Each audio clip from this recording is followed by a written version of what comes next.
പത്മഭൂഷണം അല്ലേ? സന്തോഷം.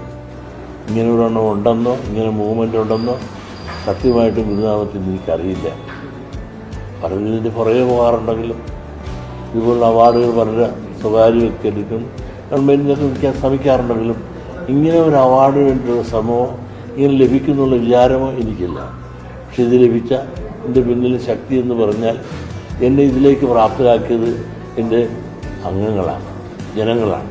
അപ്പോൾ ഈ അവാർഡിൻ്റെ അവകാശികൾ ഞാനല്ല, ഇവിടുത്തെ എന്നെ ഇതിലേക്ക് പ്രാപ്തരാക്കിയ ജനങ്ങളാണ്. അവർക്ക് ഞാൻ നന്ദി പറയുന്നു. ഈ അവാർഡ് അവർക്കുള്ളതാണ്. പക്ഷേ ഈ അവാർഡ് ഞാൻ ഗുരുവിൻ്റെ പാദങ്ങളിൽ സമർപ്പിക്കുക. ഹലോ, ദിസ് ഇസ് ജയ്. കഴിഞ്ഞ ദിവസം നമ്മുടെ വെള്ളാപ്പള്ളി നടേശൻ ചേട്ടന് പത്മഭൂഷൺ അവാർഡ് പ്രഖ്യാപിച്ചു. ഉറപ്പായിട്ടും അദ്ദേഹത്തിന് അവാർഡ് കൊടുക്കണം. കാരണം നമ്മുടെ നാടിന് വേണ്ടി അത്രത്തോളം വലിയ കാര്യങ്ങളാണല്ലോ അദ്ദേഹം ചെയ്തിരിക്കുന്നത്. നിങ്ങളിപ്പോൾ കരുതും ഇതിലെന്താ ഇത്ര പ്രത്യേകതയെന്ന്. പക്ഷെ ചെറിയൊരു കുഴപ്പമുണ്ട്. കുറേ നാളുകൾക്ക് മുന്നേ നടേശൻ ചേട്ടൻ ഇന്ത്യൻ എക്സ്പ്രസ് മലയാളം ചാനലിന് വേണ്ടി മറ്റൊരു ഇന്റർവ്യൂ കൊടുത്തിരുന്നു. അതൊരു 1.5 ഇന്റർവ്യൂ ആണ്. നമുക്കതൊന്ന് കണ്ടു നോക്കിയാലോ? ഒരു പത്മഭൂഷൺ നല്ല വിലയുണ്ടാകും. അത് കാശ് കൊടുത്താൽ കിട്ടുന്ന സാമാനമായിട്ട് മാറിയില്ലേ?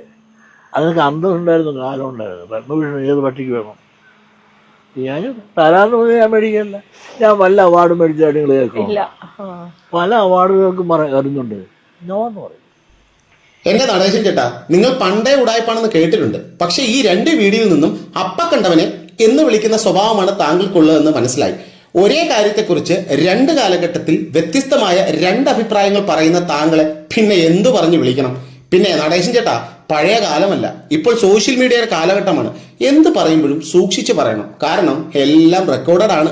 മണ്ടത്തരങ്ങൾ വിളിച്ചു പറയുമ്പോഴും സൂക്ഷിക്കണം. അല്ലെങ്കിൽ ഇതുപോലെ നാളെ ചക്കിന് വെച്ചത് കൊക്കിന് കൊള്ളേണ്ടി വരും.